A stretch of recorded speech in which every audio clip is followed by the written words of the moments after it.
Bigodinho de arame está precisando muito de matuto mamoeiro.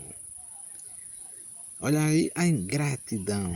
Muitas das vezes, Bigodinho sai para compor tuas músicas, Matuto, e você chuta o cara praticamente. Quando quer, vai na casa de Dona Quinô para ganhar os trocados com visualizações. Amigo, devemos ser gratos a quem nos bota de pé nessa vida, aos amigos verdadeiros, mas você não é um amigo verdadeiro, é um ingrato, só quer, vem. É aquele tipo de pessoa que só quer ver o teu lado, o lado do próximo, não tem. É triste.